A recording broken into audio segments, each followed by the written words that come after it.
ओम शांति। आज 25 अप्रैल 2025 के महावाक्यों में मधुबन से प्यारे मीठे बाप दादा ने कहा, मीठे बच्चे, बाप की श्रीमत तुम्हें सदा सुखी बनाने वाली है। इसलिए देहधारियों की मत छोड़ एक बाप की श्रीमत पर चलो। प्रश्न है, किन बच्चों की बुद्धि का भटकना अभी तक बंद नहीं हुआ है? उत्तर है, जिन्हें ऊंच से ऊंच बाप की मत में व ईश्वरीय मत में भरोसा नहीं है। उनका भटकना अभी तक बंद नहीं हुआ। बाप में पूरा निश्चय न होने के कारण दोनों तरफ पांव रखते हैं। भक्ति, गंगा स्नान आदि भी करेंगे और बाप की मत पर भी चलेंगे। ऐसे बच्चों का क्या हाल होगा? श्रीमत पर पूरा नहीं चलते, इसलिए धक्का खाते हैं। गीत है इस पाप की दुनिया से। ओम शांति। बच्चों ने यह भक्तों का गीत सुना। अभी तुम ऐसे नहीं कहते हो। तुम जानते हो हमको ऊंच से ऊंच बाप मिला है। वह एक ही ऊंच से ऊंच है। बाकी जो भी इस समय के मनुष्य मात्र हैं, सब नीच से नीच हैं। ऊंच से ऊंच मनुष्य भी भारत में यह देवी देवताएं ही थे। उन्हों की महिमा है सर्वगुण संपन्न, 16 कला संपूर्ण। अब मनुष्यों को यह पता नहीं कि इन देवताओं को इतना ऊंच किसने बनाया। अभी तो बिल्कुल ही पतित हो पड़े हैं। बाप है ऊंच से ऊंच। साधु संत आदि सब उनकी साधना करते। ऐसे साधुओं पिछाड़ी मनुष्य आधा कल्प भटके हैं। अभी तुम जानते हो बाप आया हुआ है। हम बाप के पास जाते हैं। वह हमको श्रीमत देकर श्रेष्ठ से श्रेष्ठ सदा सुखी बनाते हैं। रावण की मत पर तुम कितने तुच्छ बुद्धि बने हो। अब तुम और किसकी मत पर ना चलो। जब हम ज्ञान में चलते हैं तो थोड़ा समय तो चलो भक्ति करते हैं, क्योंकि पुराना संस्कार होता है। पर जैसे जैसे ज्ञान अंदर धारण होता जाता है, भक्ति स्वतः ही छूटती जाती है। पर अगर दो नाव में सवार होंगे तो कब डूब जाएंगे पता ही नहीं चलेगा। तो बाबा ने आज की मुरली में हमें यही बात क्लियर की है। मुझ पतित पावन बाप को बुलाया है, फिर भी डुबोने वाले पिछाड़ी क्यों पड़ते हो? एक की मत छोड़ अनेकों के पास धक्का क्यों खाते रहते हो? कई बच्चे ज्ञान भी सुनते रहेंगे और फिर जाकर गंगा स्नान भी करेंगे, गुरुओं के पास भी जाएंगे। बाप कहते हैं वह गंगा कोई पतित पावनी तो है नहीं। फिर भी तुम मनुष्यों की मत पर जाकर स्नान आदि करेंगे तो बाप कहेंगे मुझ ऊंच से ऊंच बाप की मत में भी भरोसा नहीं है। एक है ईश्वरीय मत और दूसरी तरफ है आसुरी मत। उनका हाल क्या होगा? दोनों तरफ पांव रखा तो चीर पड़ेंगे। फिर माया के लिए सहज हो जाएगा खींच के लेके जाना। दूसरा, फिर बुद्धि में ज्ञान कभी नहीं ठहरेगा। विश्व की राजाई नहीं मिलेगी। 21 जन्मों का पूरा पूरा वर्षा नहीं ले पाएंगे। लंबे समय तक मुश्किल है चलना। ये दो अलग अलग विचारधारा हैं, एक सिक्के के दो अलग अलग पहलू हैं, जो कि एक नहीं हो सकते कभी भी। जब तक संपूर्ण बुद्धि से भक्ति के संस्कार नहीं छूटते हैं, तब तक संपूर्ण ज्ञान की धारणा हो नहीं सकती। बाप में भी पूरा निश्चय नहीं रखते। कहते भी हैं बाबा हम आपके हैं, आपकी श्रीमत पर हम श्रेष्ठ बनेंगे। हमको ऊंच से ऊंच बाप की मत पर अपने कदम रखने हैं। शांति धाम सुख धाम का मालिक तो बाप ही बनाएंगे। फिर बाप कहते हैं जिसके शरीर में मैंने प्रवेश किया, उसने तो 12 गुरु किए, फिर भी तमो प्रधान ही बना न, फायदा कुछ नहीं हुआ। तो बाबा ये एग्जाम्पल देके के समझाते हैं। उस आत्मा को चुना जिसको संपूर्ण अनुभव है। हमें पता है कि वो संपूर्ण भक्ति करते थे, श्रेष्ठ भक्ति करते थे इस अंतिम जन्म में भी। तो उन्होंने भी भक्ति छोड़ी, वो एग्जाम्पल हमारे लिए आदर्श हुआ ना। बाबा कहते हैं ना कि फॉलो ब्रह्मा बाबा। तो ब्रह्मा बाबा को इसलिए तो फॉलो करना कि उन्होंने सब कुछ छोड़ा, घर गृहस्थ में ठीक है, उनको तो इस यज्ञ की स्थापना के निमित्त बने थे, पर हमें तो घर गृहस्थ में रहते हुए कर्म करना है।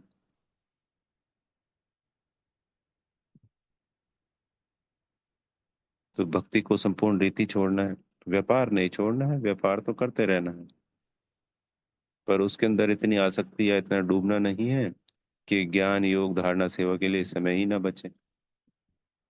अब बाप मिला है तो सबको छोड़ दिया, ऊंचते ऊंच यानी 12 जो गुरु किए उनको छोड़ दिया उन्होंने। ऊंचते ऊंच बाप मिला, बाप ने कहा hear no evil, see no evil. परंतु मनुष्य हैं बिल्कुल पतित तमो प्रधान बुद्धि, यह भी बहुत है, यहाँ भी बहुत है। श्रीमत पर चल नहीं सकते, ताकत नहीं है, माया धक्का खिलाती ही रहती है। क्योंकि रावण है दुश्मन, राम है मित्र। कोई राम कहते, कोई शिव कहते, असल नाम है शिव बाबा। मैं पुनर्जन्म में नहीं आता हूँ, मेरा ड्रामा में नाम शिव है, रखा हुआ है। एक चीज के 10 नाम रखने से मनुष्य मूझे हुए हैं। यानी शिव बाबा के ही है ना, उनके कर्तव्य के आधार पर, जैसे अमरनाथ, बबूलनाथ, रुद्र, शिव, अनेक अनेक नाम, 108 नाम बताते हैं। जिसको जो आया नाम रख दिया। असल मेरा नाम शिव है। मैं इस शरीर में प्रवेश करता हूँ, मैं कोई कृष्ण आदि में नहीं आता हूँ। वह समझते हैं विष्णु तो सूक्ष्म तन में रहने वाला है, वास्तव में वह है युगल रूप, प्रवृत्ति मार्ग का। बाकी चार भुजा कोई होती नहीं है। चार भुजा माना प्रवृत्ति मार्ग, दो भुजा है निवृत्ति मार्ग। बाप ने प्रवृत्ति मार्ग का धर्म स्थापन किया है। तो ये संसार की जो धर्म की स्थापना होती है वो प्रवृत्ति मार्ग है। जो सन्यासियों का निवृत्ति मार्ग है वो अलग मार्ग है, जो कि द्वापर में आता है। बाप ने प्रवृत्ति मार्ग का धर्म स्थापन किया है। सन्यासी निवृत्ति मार्ग के हैं। प्रवृत्ति मार्ग वाले ही फिर पावन से पतित बनते हैं। इसलिए सृष्टि को थमाने के लिए सन्यासियों का पाठ है पवित्र बनने का। वह भी लाखों करोड़ों हैं। मेला जब लगता है तो बहुत आते हैं। वह खाना पकाते नहीं हैं, गृहस्थियों की पालना पर चलते हैं। कर्म संन्यास किया, फिर भोजन कहाँ से खाए, तो गृहस्थियों से खाते हैं। गृहस्थी लोग समझते हैं यह भी हमारा दान हुआ, यह भी हमारा पुजारी पतित था। फिर अभी श्रीमत पर चल पावन बन रहे हैं। ब्रह्मा बाबा की बात करी कि यह भी हमारा पुजारी पतित था। बाप से वर्षा लेने का पुरुषार्थ कर रहे हैं, तो कहते हैं फॉलो फादर करो। माया हर बात में पछाड़ती है। देह अभिमान से ही मनुष्य गफलत करते हैं। भल गरीब हो वह साहूकार हो, परंतु देह अभिमान जब टूटे ना, देह अभिमान टूटना ही बड़ी मेहनत है। बाप कहते हैं तुम अपने को आत्मा समझ, देह से पाठ बजाओ। तो अपने आप को दिन में कई बार रियलाइज याद कराना है कि मैं आत्मा इस देह से कर्म करा रही हूँ, मालिक हूँ, राजा हूँ, बादशाह हूँ, ये कर्मचारी हैं। तुम देह अभिमान में क्यों आते हो? ड्रामा अनुसार देह अभिमान में भी आना ही है। इस समय तो पक्के देह अभिमानी बन पड़े। बाप कहते हैं तुम तो आत्मा हो, आत्मा ही सब कुछ करती है। आत्मा शरीर से अलग हो जाए, फिर शरीर को काटो, आवाज कुछ निकलेगा नहीं। अली बाबा ने प्रश्न पूछा, आत्मा शरीर से अलग हो जाए। फिर शरीर को काटो, आवाज कुछ निकलेगा? नहीं, जवाब है आत्मा ही कहती है, मेरे शरीर को दुख मत दो। आत्मा अविनाशी है, शरीर विनाशी है। अपने को आत्मा समझ, मुझ बाप को याद करो। देह अभिमान छोड़ो। तुम बच्चे जितना देही अभिमानी बनेंगे, उतना तंदुरुस्त और निरोगी बन जाएंगे। इस योग बल से ही तुम 21 जन्म निरोगी बनेंगे। जितना बनेंगे उतना पद भी ऊंच मिलेगा। सजाओं से बचेंगे, नहीं तो सजाएं बहुत खानी पड़ेंगी। तो कितना देही अभिमानी बनना है, कईयों की तकदीर में यह ज्ञान है नहीं। जब तक तुम्हारे कुल में ना आए, अर्थात ब्रह्मा मुख वंशावली ना बने, तो ब्राह्मण बगैर बने देवता कैसे बनेंगे? तो रास्ता ही ये वाया वाया होके होता है ना, जैसे हम सुखधाम जाएंगे तो परम धाम जाके जाएंगे।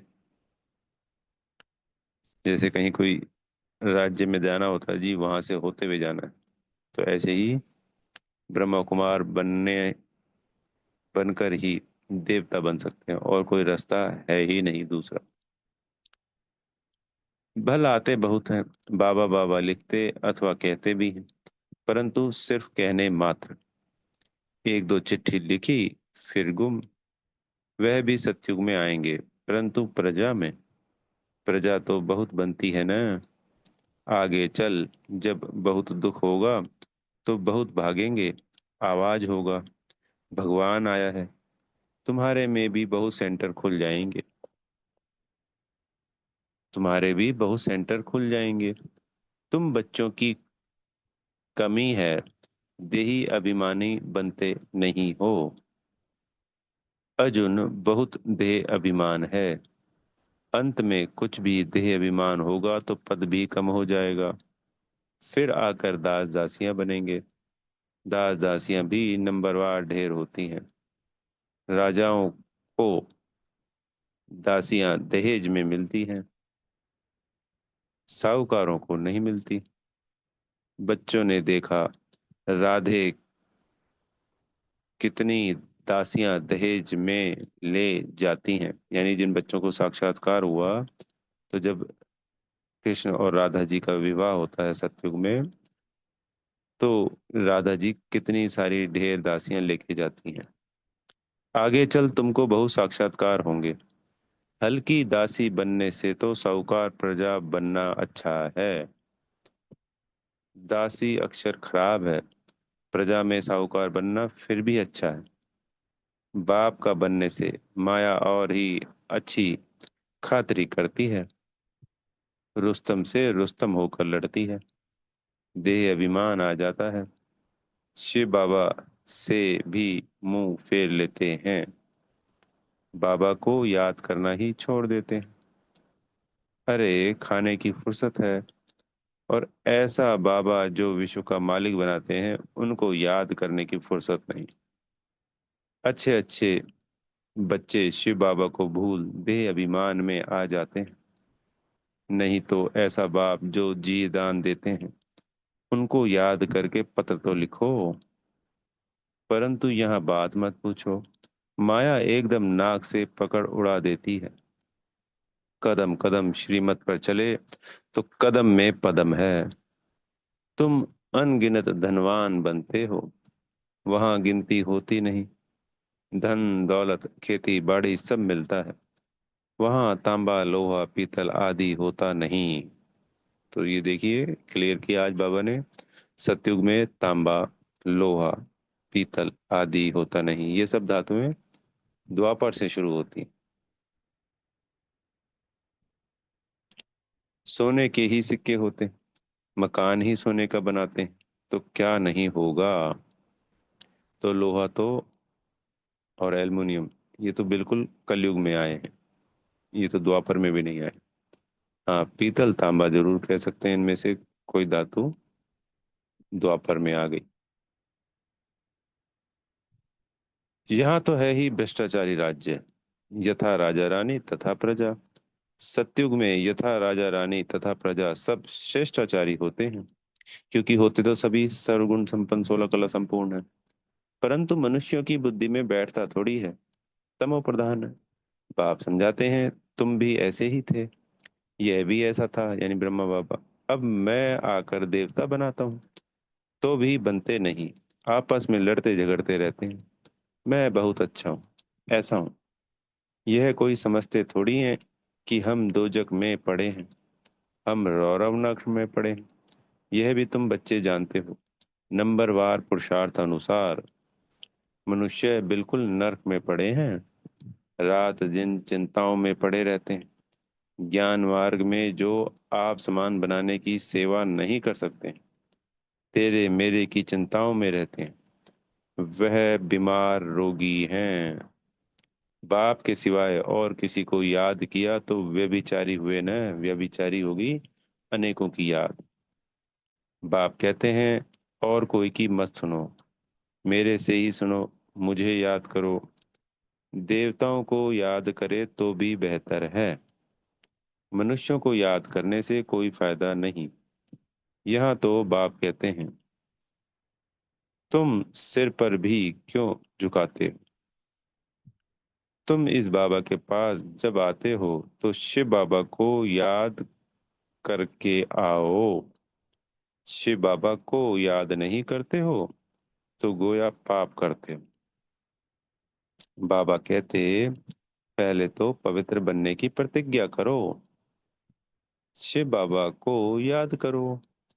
बहुत परहेज है, बहुत मुश्किल कोई समझते हैं, इतनी बुद्धि नहीं है।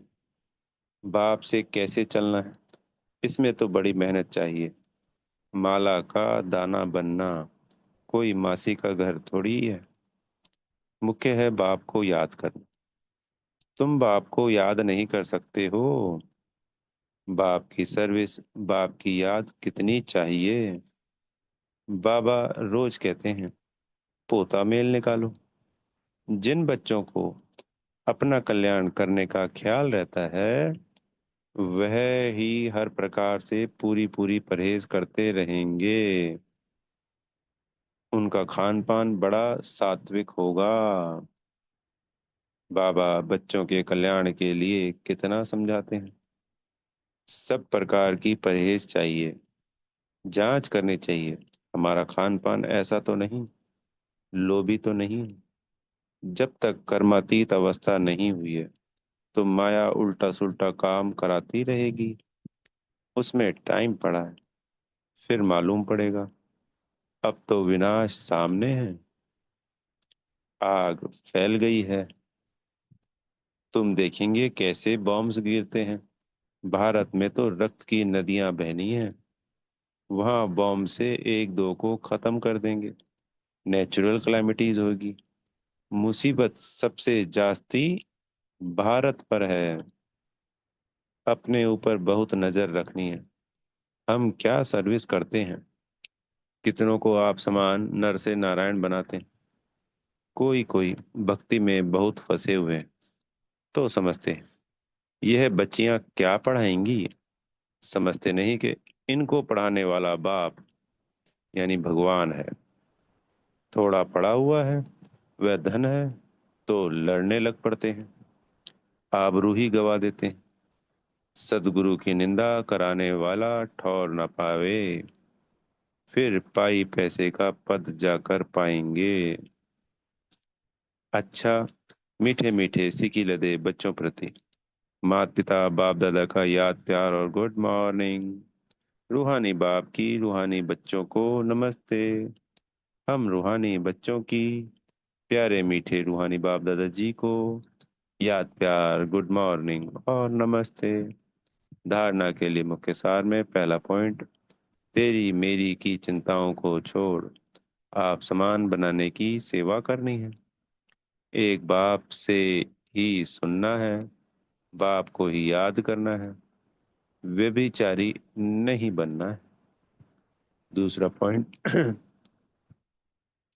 अपने कल्याण के लिए खान पान की बहुत परहेज रखनी है। किसी भी चीज में लोभ नहीं रखना है। ध्यान रहे, माया कोई भी उल्टा काम ना करा दे। सदगुरु जी से वरदान मिल रहा है। निर्णय शक्ति और कंट्रोलिंग पावर द्वारा सदा सफलता मूर्त भव। किसी भी लौकिक या अलौकिक कार्य में सफलता प्राप्त करने के लिए विशेष कंट्रोलिंग पावर और जजमेंट पावर की आवश्यकता होती है, क्योंकि जब कोई भी आत्मा आपके संपर्क में आती है तो पहले जज करना होता है कि इसे किस चीज की जरूरत है। नब्ज द्वारा परख कर उसकी चाहना प्रमाण उसे तृप्त करना और स्वयं की कंट्रोलिंग पावर से दूसरों पर अपनी अचल स्थिति का प्रभाव डालना, यही दोनों शक्तियां सेवा के क्षेत्र में सफलता मूर्त बना देती है। तो बाबा ने जो कहा यहाँ पे, जो हमें आज वरदान मिला है, तो सभी आत्माएं जो आती हैं तो वो हमारे कुल की नहीं।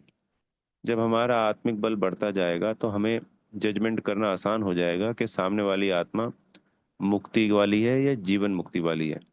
जब हमें यह जजमेंट होने लगेगी कि इसको तो सिर्फ मुक्ति चाहिए, मोक्ष की बात कर रहा है, तो फिर हम उसको सिर्फ आत्मा और परमात्मा का ज्ञान देंगे कि ऐसे करने से मुक्ति मिल जाएगी। और जब लगेगा, हमने परख लिया, जजमेंट कर ली कि इसको तो पूरा ज्ञान चाहिए, ये तो हमारे ज्ञान में चलने वाली आत्मा है, फिर हम उसको आगे का ज्ञान भी देंगे। कई बार कोई आत्मा कैसा भी इंटरेस्ट ही नहीं दिखाती है और हम बोलते जाते हैं आधे घंटे तक। जब हमने परख लिया कि इसको कुछ चाहिए ही नहीं, इसका इंटरेस्ट ही नहीं है, तो 2 मिनट में बात बंद कर दी। तो इस तरीके से जजमेंट करना और अपनी शक्तिशाली स्थिति का उन आत्माओं पे प्रभाव डालना, अचल अडोल स्थिति का, तो ये हमारी कंट्रोलिंग पावर की शक्ति काम करती। तो ये वरदानी मुहूर्त हम बन गए, हर कल कल बने हैं, अब भी बन गए। स्लोगन है, सर्वशक्तिमान को साथी बना लो तो माया पेपर टाइगर बन जाएगी। अव्यक्त इशारे कंबाइंड रूप की स्मृति से सदा विजयी बनो। सेवा के क्षेत्र में जो भिन्न भिन्न प्रकार के स्वयं प्रति और सेवा के प्रति विघ्न आते हैं, उनका भी कारण सिर्फ यही होता है, जो स्वयं को सिर्फ सेवाधारी समझते हो, लेकिन ईश्वरीय सेवाधारी हो। सिर्फ सर्विस पर नहीं, लेकिन गॉडली सर्विस पर हो। इसी स्मृति से याद और सेवा स्वतः ही कंबाइंड हो जाती है। जैसे कल था ना कि खिदमतगार हूँ, खुदाई खिदमतगार नहीं, सोचते बच्चे। तो हमें हमेशा क्या याद रखना है कि भाई या तो खुदाई खिदमतगार शब्द बाबा ने हमें दिया है, या ईश्वरीय सेवाधारी, या गॉडली सर्विस पर। तो कोई भी जो अच्छा लगे, हमें उसको मनी मन जब भी कंबाइंड स्थिति में संकल्प लेना है तो इन शब्दों का प्रयोग करना है। कोई भी संकल्प जब तक विधि पूर्वक नहीं होगा तब तक सिद्धि नहीं होती है, फलीभूत नहीं होता है। इसलिए बाबा की हर बात को पूर्ण रूप से नॉलेज में धारण कर उसका प्रयोग कर। अच्छा, ओम शांति। बेहद का धन्यवाद मेरे प्यारे मीठे माता पिता बाप दादा जी का। आप सभी आत्मा भाइयों का दिल से बेहद की शुभकामनाएं और शुभ भावनाएं।